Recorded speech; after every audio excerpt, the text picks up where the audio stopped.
আজকে বানাবো ঝাল ঝাল মাটন। নিয়েছি পেঁপে কয়েকটা কেটে, আলু, পেঁয়াজ কুচি, টমেটো কুচি, কয়েকটা রসুন ছাড়িয়ে নিয়েছি, আর একটা আদা।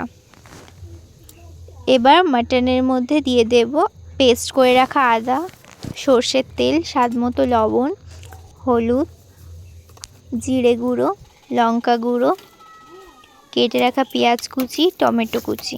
এবার ভালো করে মাখিয়ে নেব। এই দেখো মাখানো হয়ে গেছে। এবার কড়াইতে তেল দিলাম, দিয়ে আলু আর পেঁপেগুলো দিয়ে নেব। দিয়ে দেবো স্বাদ মতো লবণ, স্বাদ মতো হলুদ। এবার ওটাকে ভালো করে ভেজে নেব।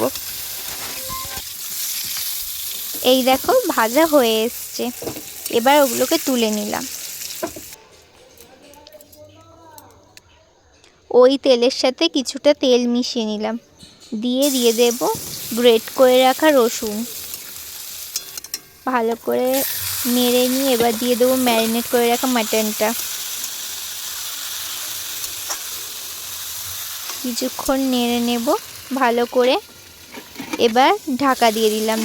এবার ঢাকা খুলে দেখব সেদ্ধ হয়েছে কিনা, দিয়ে ভালো করে নাড়বো।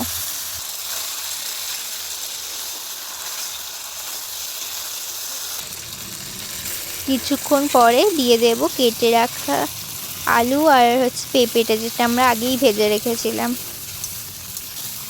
ভালো করে কষে নিয়ে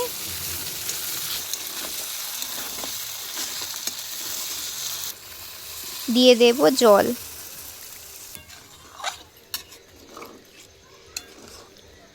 জল দিয়ে কিছুক্ষণ নেড়ে এবার ঢাকা দিয়ে দেব। এবার ঢাকা খুলে আবার ভালো করে নেড়ে নেব।